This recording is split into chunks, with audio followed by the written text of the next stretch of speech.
1985年8月8日，澳门路环黑沙海滩阿婆央滩，几个泳装美女在戏水。突然间，女孩们发现了异常的情况，沙滩上有一些腐烂的手脚。开始女孩们以为是塑料模特，也没有太在意，但是很快她们就发现残肢发出了明显的臭味。女孩们害怕了，立刻报警。澳门警方这时姗姗来迟，粗略一看，这确实是人的手和人脚。一开始澳门的警察也没有太在意，原因并不复杂。1985年有很多大陆偷渡客跑到珠海，通过游泳或者是乘坐小船偷渡到澳门。当时由于大陆的工资很低，澳门虽然说没有香港发达，但是打工工资要比大陆高好几倍，所以偷渡客源源不断。澳门人口从1960年的20多万猛增到了1985年的40万。每一年澳门警方都要遣返不少的人回大陆。1985年偷渡客大多是由澳门黑社会组织过去，很多女孩去了直接就被迫卖淫，男人则做一些苦力。这些澳门黑社会分子都是一些凶残的歹徒，一旦小船在海上遇到缉私艇，他们会强迫偷渡客跳海。根据澳门法律，如果没有当场在船上抓住，黑社会分子就很难被起诉。至于跳海偷渡客的死活是不被考虑的。所以最近几年偶尔就会出现偷渡客的尸体在海滩上漂浮。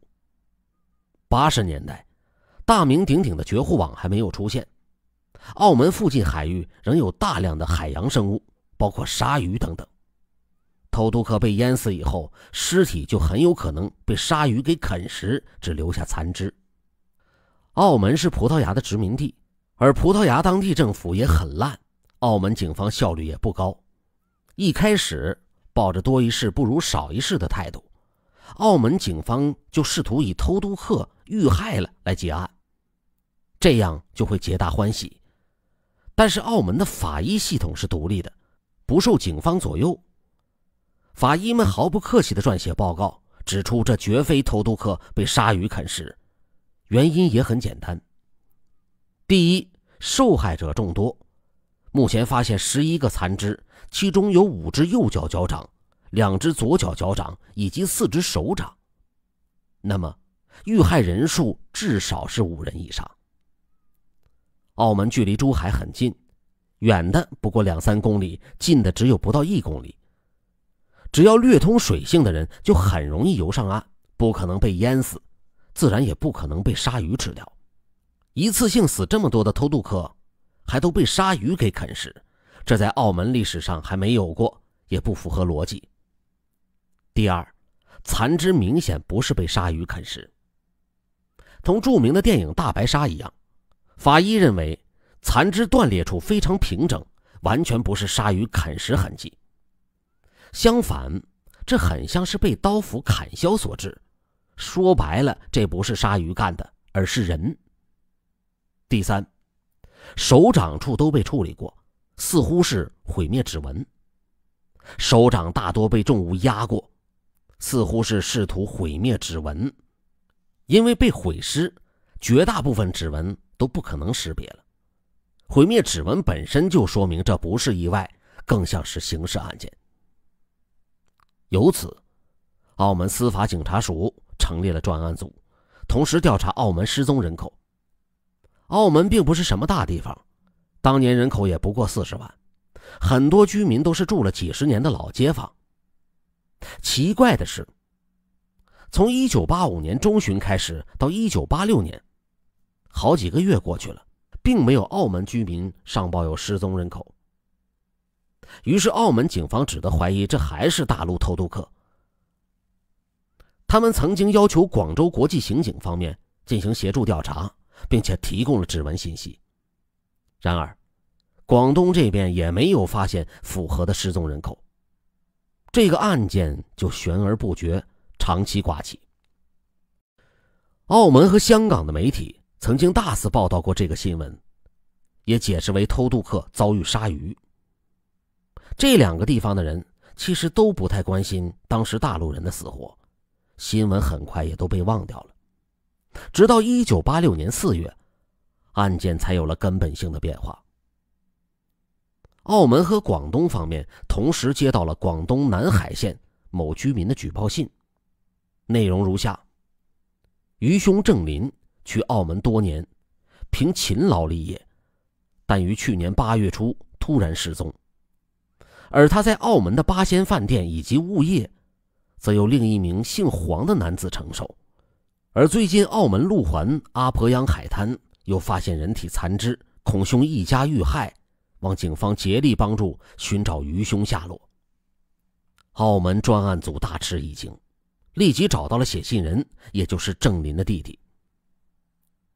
警方问道：你哥哥是做什么工作的？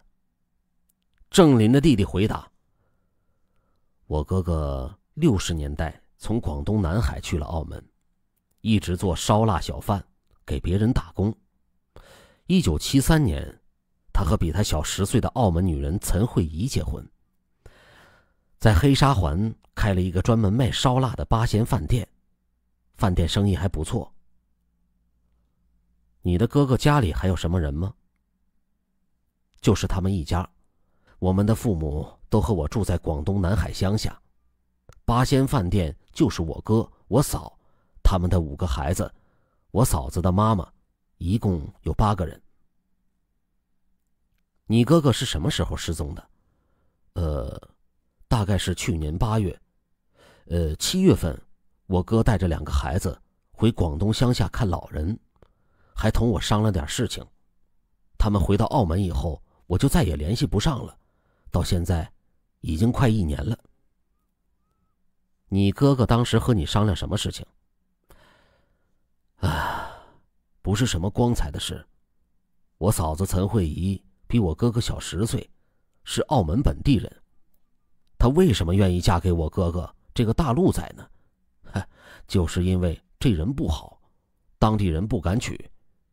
结了婚以后，我嫂子几乎不管家里的事情，一味好吃懒做，整天和人打麻将，还去赌场赌博，搞得我哥哥欠了一屁股的债。他这个人还特别小气奸猾，搞得周边邻居都不愿意和他来往。另外，我哥哥50多岁，那方面早就不行了。我嫂子才42岁，不愿意守活寡，经常和别的男人偷偷摸摸。我哥怀疑他和做小生意的邻居黄志恒2个人通奸。我哥回来跟我商量，将来该怎么办。万一离婚了，希望我带着我太太一起来澳门，来帮忙打理饭店，加上看孩子。现在人已经去哪儿了？都失踪了吗？没有都失踪。我见联系不上我哥，就去澳门找人。结果，我哥的八仙饭店被黄志恒经营着，他说是我哥哥卖给他的，其他人都失踪了，连八仙饭店61岁的老厨师郑百良都不见了。我怀疑我嫂子联合黄志恒谋杀亲夫，害死了我哥，霸占了饭店。我嫂子杀了亲夫以后不敢露面，肯定带着孩子躲在哪里了。根据郑林弟弟的举报，澳门警方赶紧去进行了调查。所谓八仙饭店位于黑沙环马路锦绣花园通往黑沙环第2街的通道，早在1960年就开业，后来转卖给郑林一家。他们没有惊动黄志恒，先后走访了有20多个老邻居。一个老邻居表示，确实去年8月份以后就没见到郑林一家子，黄志恒这八仙饭店也被黄志恒给顶下了。我们问黄志恒这是怎么回事，他说郑林夫妻欠了我大笔赌债还没还，就把铺子顶给了我。他们一家去哪儿了我哪知道啊，我管他们呢，跳了海了也不管我的事。黄志恒就是这么说的。我们也信了。郑林一家都好赌，尤其他老婆陈慧仪是个烂赌鬼，连同他们家的厨师郑百良也都好赌。我们这些邻居早就知道，他迟早得输光家产，流落街头。一名给饭店供应肉类的商人也表示，我记得是8月4号，我的伙计送鸡鸭到郑林的八仙饭店，一切都正常。第二天再送，饭店就关门了，还挂了个牌子，说是暂时歇业。我们打电话给郑林，联系不上啊。过了几天，因为郑林还有尾款没清，我亲自去他家要债。我跑到黑沙环第4街一个公寓，这里是郑林的家。我敲开门，郑林不在家，一个陌生的男人开的门，说是他们全家去了珠海了。警方出示照片让商人辨认，后者认出陌生男人就是黄志恒。可见黄志恒和陈慧仪确实有一定嫌疑。就在澳门警方全力侦破谋杀亲夫案件时，法医却认为案件没有这么简单。发现的手脚有几个明显是孩子的，似乎不像是奸夫淫妇谋杀亲夫。这淫妇就算再不是东西，不太可能将自己的孩子全杀了。法医怀疑，可能是两人通奸杀死亲夫以后，又因为什么事情而翻脸了。黄志恒一不做二不休，干脆杀掉陈慧仪和孩子们灭口。反正这些孩子同他也没有血缘关系。目前郑林夫妻5个孩子，陈慧仪的母亲还有饭店厨师郑百良，共9人失踪，这是很大的案件了。走访期间，警方又发现了一个怪事，似乎可以印证这点。调查陈慧仪的警察发现，失踪的并不仅仅是陈慧仪的母亲陈丽蓉，还有她的姨妈九姨陈丽珍。目前确认失踪者如下：八仙饭店东主郑林及其妻子陈慧仪，女儿郑宝琼、郑宝红、郑宝文、郑宝华以及儿子郑关德。女东主的母亲陈丽蓉，女东主的九姨陈丽珍，八仙饭店厨师东主郑林之堂兄郑百良。陈慧仪虽然是澳门人，也是20-30年前从珠海过去的，在这里也没有什么亲戚。陈慧仪的母亲陈丽蓉本来在澳门有几个姐妹，此时去世的去世，移民的移民，就剩下九姨陈丽珍一个人。九姨陈丽珍当年60岁，是个精明能干的老太太。她在澳门有多家物业，靠房租收租为生。九姨陈丽珍一生都没有结婚，没有丈夫和孩子，一人独居。陈丽珍特别喜欢郑家这5个孩子，几乎每周都要带孩子出去玩。在8月5日前后，九姨陈丽珍的邻居反映，一个30岁左右的男人敲门找陈丽珍，说是郑林的孩子发高烧，病情严重。九姨陈丽珍听到消息以后非常慌张，急忙就同这男子一同赶赴了郑家。结果从此就再也没有见过九姨陈丽珍。邻居知道陈丽珍有很多住所，也不知道她是不是搬家了，也没有报警。澳门警方立即开始调查，确实再也没有人看到过九姨陈丽珍。她的房客反映，到了年底，陈丽珍也没有来收租，打电话也联系不上。得到这个消息以后，澳门法医对尸体又再次分析，发现其中一只手掌上的指纹同陈丽珍的吻合，由此可以确定九姨陈丽珍已经遇害。而陈丽珍和郑家在同一天失踪，可以合理推论他们是一同遇害的。目前失踪的10个人就应该是郑家和九姨陈丽珍还有厨师。那么鸠占鹊巢的黄志恒显然有高度嫌疑。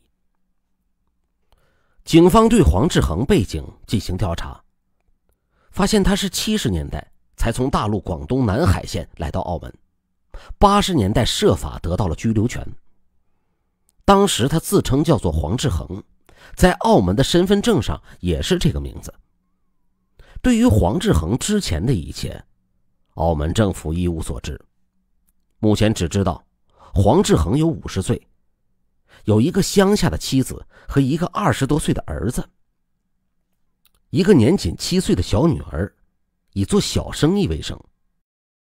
根据邻居介绍，黄志恒相貌凶恶，言谈粗鲁，给人感觉似乎是道上混过的。有些街坊认为，黄志恒说的并非广东乡下的粤语，很像是香港的粤语，似乎他之前在香港住过。黄志恒性格暴戾，样子凶恶，不过做生意讲规矩，货真价实，他的小生意还算不错。黄志恒本人也好赌，尤其喜欢玩梭哈，每次输赢还都很大。警方调查黄志恒的账目，发现郑林一家失踪以后，黄志恒不但接管了八仙饭店，雇佣了一批自己的员工，还将郑家2处房产霸占。甚至郑林的小货车目前也是黄志恒的儿子在驾驶。总之，目前黄志恒的嫌疑极大。就在警方调查期间，9月28号，黄志恒突然试图过关进入大陆出海，澳门警方当机立断将黄志恒拦截抓捕。随后警方对黄志恒的驻地进行搜查，发现保险箱内放着郑林在南通银行红街市分行的保险箱钥匙、回港证、4名子女的出生证、学生证副本。对于警方的质问，黄志恒根本不予承认。他说，这些事实我都承认，但不是违法的。郑林老婆和我赌梭哈，前后输给我几十万，把饭店、车子和住宅都抵押给我了。澳门警方说，他们一家人都去了哪里了？这个我怎么知道？据说是移民了。你胡说，根本没有他们出境的记录。他们去哪儿跟我没关系，我又不是他们的保姆。警方没有直接的证据，这边港澳媒体已经大肆报道了，黄志恒的照片满街都是。结果让澳门警方没有想到的事情发生了。香港警方发文，黄志恒疑似是香港70年代命案逃犯陈子良。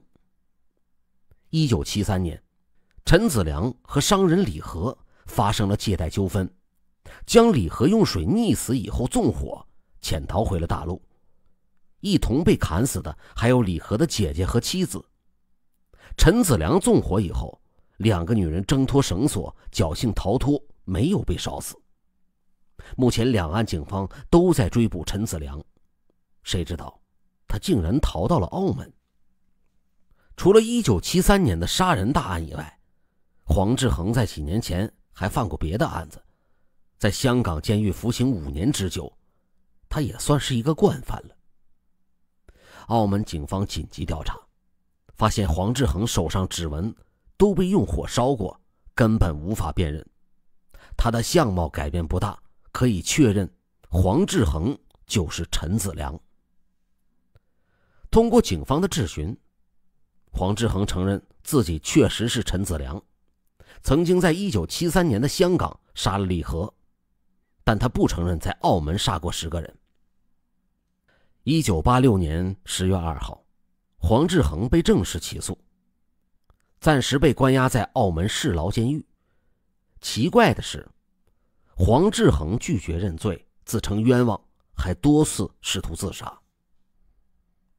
1986年10月4号下午，黄志恒用监狱内的锯条割腕自杀，狱警将他送到了医院，抢救5个小时以后才脱离危险。之后监狱就专门有人值班盯着黄志恒，防止其自杀。12月4日凌晨，黄志恒再次自杀，这次成功死去。他早就将汽水拉环磨成了利器，把拉环藏在了身边。到了凌晨2到3点，负责监视黄志恒的犯人不知睡去，黄再次割腕自杀。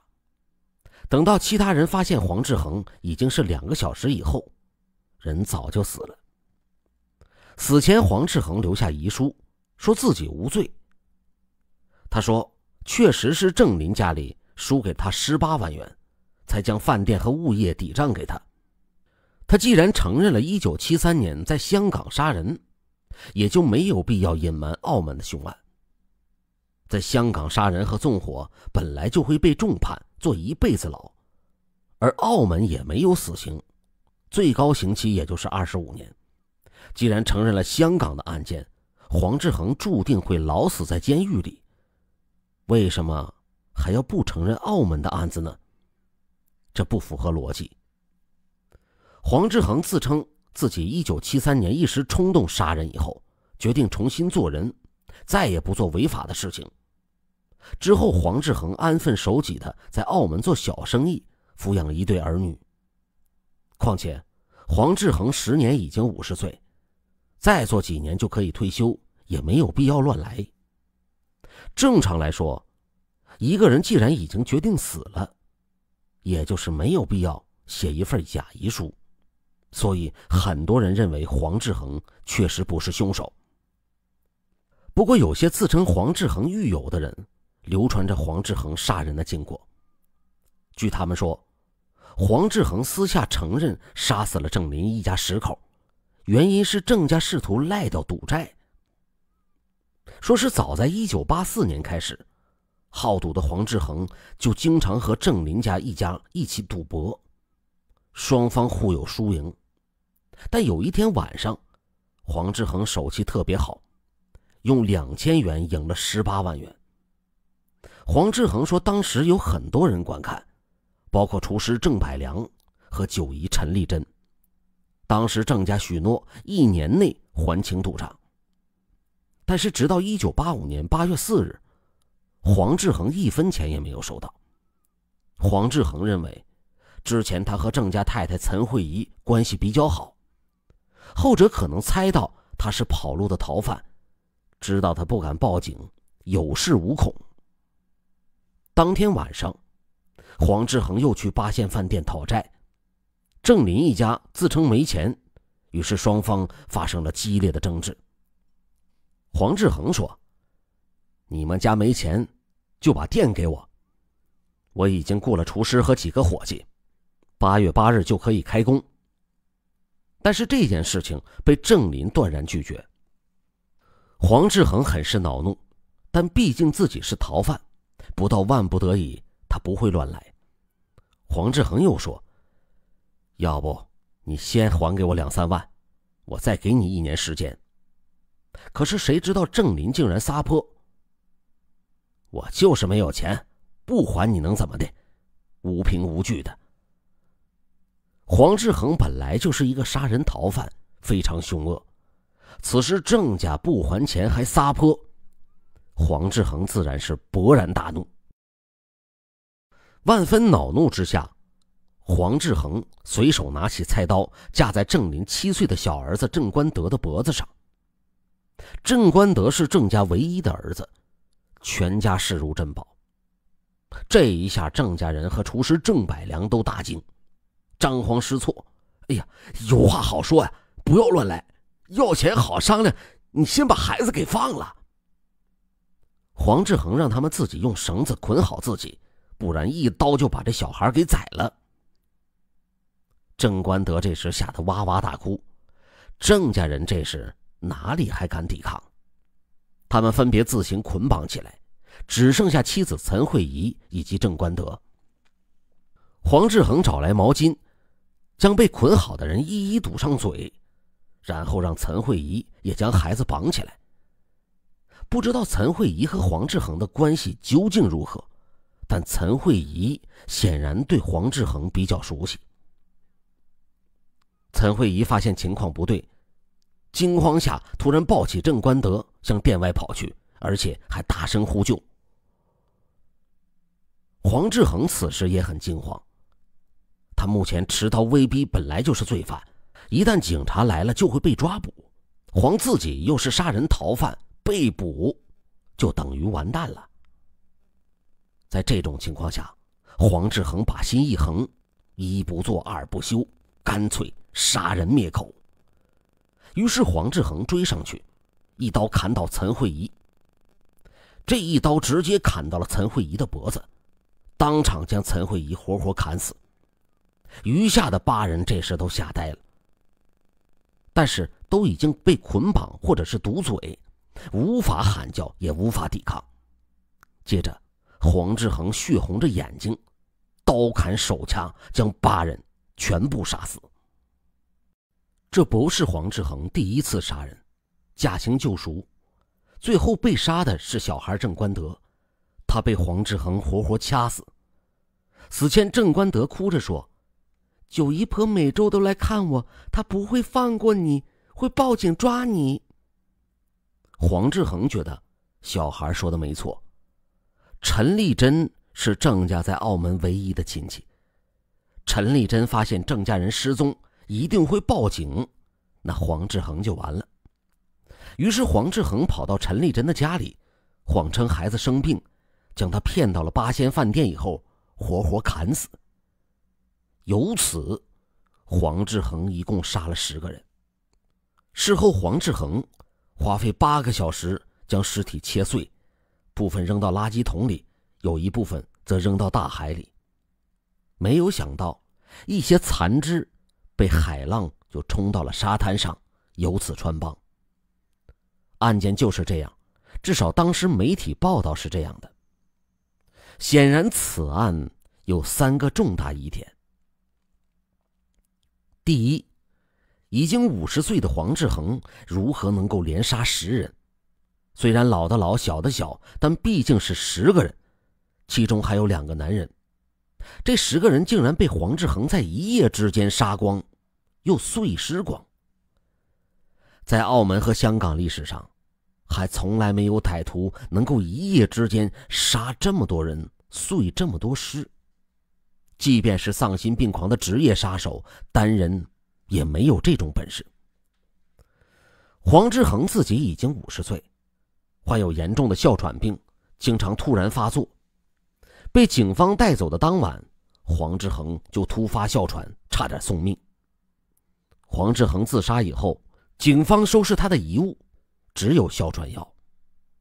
众所周知，哮喘严重的人不要说杀人，怕是被别人杀都无力逃走。这样一个病人能够连续杀死10个人吗？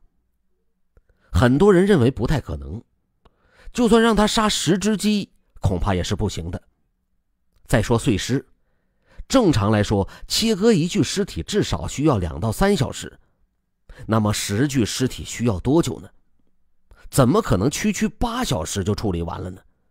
况且以黄志恒的身体，怎么可能一夜处理完10具尸体？这绝对不可能。第二，黄志恒真的把所有的碎尸都扔掉了吗？当时是8月，正是澳门最热的时候，这么多的尸体不可能一次性扔到垃圾桶或者是扔到海里，不然形同自首。就算是黄志恒杀的，那碎尸也一定会分为几次扔掉。那么显然一些碎尸就必须暂时放在饭店内，这也许就是黄志恒宣布歇业3天的原因。那么同八仙饭店近在咫尺的街坊们为什么没有闻到臭味呢？八仙饭店没有大冰柜，唯一的解释就是黄志恒将尸体蒸煮过。奇怪的是，黄志恒本人不承认蒸煮过尸体，这就很匪夷所思，除非他是故意隐瞒。由此就流传黄志恒曾经将部分人肉做成叉烧包卖给食客。第三，黄志恒究竟有没有帮手呢？一种说法可能是黄志恒的儿子一时冲动杀了郑林。黄志恒见状，一不做二不休，杀光了郑家人。之后由儿子帮忙进行碎尸和善后，有这个青壮年帮忙，才能迅速处理尸体。随后将九姨陈丽珍骗来的30岁左右的男人，应该不是黄志恒，而是他儿子。之后黄志恒为了保护儿子，将所有罪责揽到自己身上。怕警方发现儿子涉案，黄志恒干脆不等到审判就在牢里自杀。这样案件就不了了之，匆匆结案了。以上说法很有道理，但缺乏证据。根据当时澳门的法律，此案就无法侦破了。下面是黄志恒所留下的遗书。遗书言：请代我平反这冤案。请想，一个临死的人怎么会说谎？我之所以在法官面前承认一切，是有原因的。9月28日2点钟，司法处想要了解一些事情，我在那里一直坐了有10多个钟头。在这段时间，我估计他们在观察我的心境。由于在澳门从未做过对不住人的地方，所以我的心境自然也不算差，以致他们问及八仙饭店的事情，我都从实告诉他们，也就是我如何认识郑林，以及如何接替物业等等。足足问了2夜3天，分4个人同时问这些。最后在10月1日0时，为要控告我谋杀郑林一家，当时我已疲劳至极。香港那边东窗事发，我已抱定必死，以谢世人。本来我已当陈子良已经死去，那时候开始，我已经洗心革面，坏事不但不会做，而且连想也不会想犯法的事情。凡事都有动机，而我已经守了10多年，孩子刚毕业，踏入社会工作，我应该安享晚年。早在1984年，当郑林欠我10万8千时，我已有心收购八仙饭店，这是有人证的。总而言之，我绝对做不出这个案件。如果是我，承认又何妨？况且，编辑先生，您见到这封信，我已经不在人世。